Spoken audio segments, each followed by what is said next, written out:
Suppose আপনি কক্সবাজার যাবেন, but আপনি উঠছেন হলো রাজশাহী যাওয়ার ট্রেনে। তো আপনার কিন্তু রং ডিরেকশনে এফোর্ট যাচ্ছে। হ্যাঁ, আপনি বলতে পারেন ভাই আমি অনেক দিন ধরে ট্রাভেল করতেছি, অনেক এফোর্ট দিচ্ছি, অনেক টাকা খরচ করে ফেলছি, কোনো রেজাল্ট পাচ্ছি না। আপনার তো গোল ছিল কক্সবাজার, বাট আপনি ভুল ট্রেনে উঠে গেছেন, ভুল ডিরেকশনে চলে গেছেন।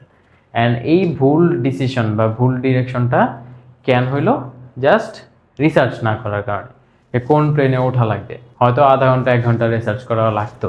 এই স্মল একটা ইনপুটে আপনি আলসেমি করার কারণে, এইটাতে আপনার বাদ পড়ে যাওয়ার কারণে, হয়তো আপনি জানতেন না যে রিসার্চ করা লাগে অথবা টিকিট কোথায় কিনতে হয়, তার কারণে আপনি রং ট্রেনে উঠে গেলেন। যেরকম কোথাও যাইতে হলে আপনি আগে ব্রেনস্টর্ম করেন কোনটা বেস্ট ওয়ে ওইখানে যাওয়ার জন্য, কোন ট্রেনে উঠতে হবে, কখন ছাড়ে, কত টাকা লাগে, কিভাবে যাইতে হয়, কিভাবে প্রিপারেশন নিতে হয়, কি কি জিনিস নিয়ে যেতে হবে, কত দিন লাগতে পারে, কত ঘন্টা লাগতে পারে যেতে। দেখেন জিনিসগুলো কিন্তু আপনি অলরেডি আগে রিসার্চ করে রওনা হন। বাট আমরা ক্যারিয়ারের ক্ষেত্রে এই রিসার্চটা করতে এফোর্ট দিতে চাই না। এই রিসার্চ করতে সবসময় পেজে করতে হবে এরকমও না, আপনি এটা ফ্রিতেই রিসার্চ করতে পারেন। বাট আপনার ক্যারিয়ারে কোন ডিরেকশনে যাবেন ওইটা আপনার রিসার্চ করা উচিত। তো সবচেয়ে বড় ভুল ফ্রিল্যান্সাররা যেটা করে, সার্ভিস চুজ করার আগে, মার্কেটে নামার আগে সে রিসার্চই করে না যে মার্কেটে কি সেল হইতেছে, কতটুক সেল হইতেছে, এটার ফিউচার কি, কতটুক যাওয়া যাবে, কত পর্যন্ত আর্ন করা যাবে। এইগুলো চিন্তা না করার কারণে তার এফোর্টটাই রং ডিরেকশনে যায়, যার কারণে সে রেজাল্ট পায় না, সে যেই রেজাল্টটা এক্সপেক্ট করতেছে ওইটা পায় না। এই কারণে আপনাকে আগে রিসার্চ করতে হবে, তারপর রিসার্চ করে ওই ক্লায়েন্টদেরকে ইমপ্রেস করার জন্য যেই যে ডেটাগুলো লাগে, পোর্টফোলিও বানানো থেকে শুরু করে কেস স্টাডিজ প্রিপেয়ার করা, অফারিংটা ক্রিয়েট করা, প্রোফাইলটা অপটিমাইজ করা, এই জিনিসগুলো পরে করতে হবে। তো এটা হলো সেকেন্ড ধাপ। ফার্স্টে রিসার্চ, তারপরে অপটিমাইজেশন, ক্লায়েন্ট সেন্ট্রিক করে ক্লায়েন্টদের নিড বেসিস করে আপনি অফার অ্যান্ড প্রোফাইলটা সেট আপ করলেন, ডিজাইন করলেন। দেন আসে হলো কমিউনিকেশন ইমপ্রুভ করা। অনেকে ভাবে যে আচ্ছা ক্লায়েন্ট কমিউনিকেশন করতে করতে আস্তে আস্তে ইমপ্রুভ হবে, এটাতে অনেক সময় লেগে যাবে, আপনি অতগুলা ক্লায়েন্টরে হ্যান্ডেল করতে পারবেন না, ক্লায়েন্টরা আসবেই না আপনার পর্যন্ত যদি আপনি কমিউনিকেশনটা একটু ইমপ্রুভ না করেন।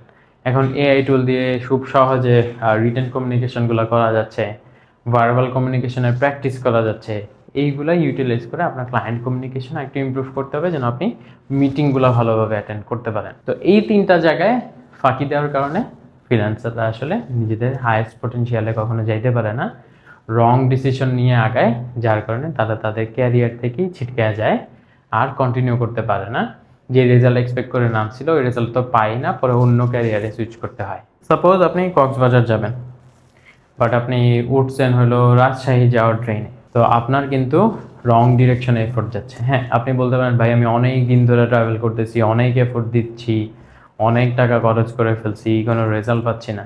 আপনার তো গোল ছিল কক্সবাজার, বাট আপনি ভুল ট্রেনে উঠে গেছেন, ভুল ডিরেকশনে চলে গেছেন।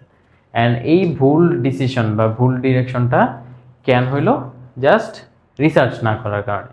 কোন ট্রেনে ওঠা লাগবে, হয়তো আধা ঘন্টা 1 ঘন্টা রিসার্চ করা লাগতো।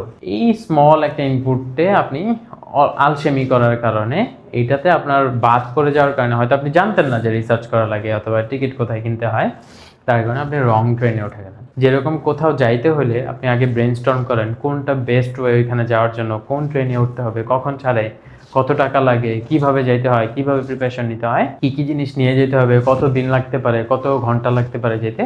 দেখেন জিনিসগুলো কিন্তু আপনি অলরেডি আগে রিসার্চ করে রওনা হন। বাট আমরা ক্যারিয়ারের ক্ষেত্রে এই রিসার্চটা করতে এফোর্ট দিতে চাই না। এই রিসার্চ করতে সবসময় পেজে করতে হবে এরকমও না, আপনি এটা ফ্রিতেই রিসার্চ করতে পারেন। বাট আপনার ক্যারিয়ারে কোন ডিরেকশনে যাবেন ওইটা আপনার রিসার্চ করা উচিত। তো সবচেয়ে বড় ভুল ফ্রিল্যান্সাররা যেটা করে, সার্ভিস চুজ করার আগে, মার্কেটে নামার আগে সে রিসার্চই করে না যে মার্কেটে কি সেল হইতেছে, কতটুক সেল হইতেছে, এটার ফিউচার কি, কতটুক যাওয়া যাবে, কত পর্যন্ত আর্ন করা যাবে। এইগুলো চিন্তা না করার কারণে তার এফোর্টটাই রং ডিরেকশনে যায়, যার কারণে সে রেজাল্ট পায় না, সে যেই রেজাল্টটা এক্সপেক্ট করতেছে ওইটা পায় না। এই কারণে আপনাকে আগে রিসার্চ করতে হবে, তারপর রিসার্চ করে ওই ক্লায়েন্টদেরকে ইমপ্রেস করার জন্য যেই যে ডেটাগুলো লাগে, পোর্টফোলিও বানানো থেকে শুরু করে কেস স্টাডিজ প্রিপেয়ার করা, অফারিংটা ক্রিয়েট করা, প্রোফাইলটা অপটিমাইজ করা, এই জিনিসগুলো পরে করতে হবে। তো এটা হলো সেকেন্ড ধাপ। ফার্স্টে রিসার্চ, তারপরে অপটিমাইজেশন, ক্লায়েন্ট সেন্ট্রিক করে ক্লায়েন্টদের নিড বেসিস করে আপনি অফার অ্যান্ড প্রোফাইলটা সেট আপ করলেন, ডিজাইন করলেন। দেন আসে হলো কমিউনিকেশন ইমপ্রুভ করা। অনেকে ভাবে যে আচ্ছা ক্লায়েন্ট কমিউনিকেশন করতে করতে আস্তে আস্তে ইমপ্রুভ হবে, এটাতে অনেক সময় লেগে যাবে and আপনি অতগুলা ক্লায়েন্টরে হ্যান্ডেল করতে পারবেন না, ক্লায়েন্টরা আসবেই না আপনার পর্যন্ত যদি আপনি কমিউনিকেশনটা একটু ইমপ্রুভ না করেন। এখন এআই টুল দিয়ে খুব সহজে রিটেন কমিউনিকেশনগুলো করা যাচ্ছে, ভার্বাল কমিউনিকেশনের প্র্যাকটিস করা যাচ্ছে।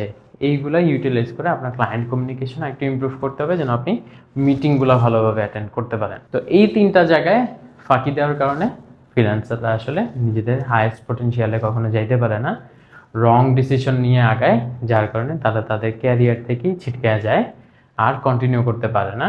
যে রেজাল্ট এক্সপেক্ট করে নামছিল ওই রেজাল্ট তো পাই না, পরে অন্য ক্যারিয়ারে সুইচ করতে হয়।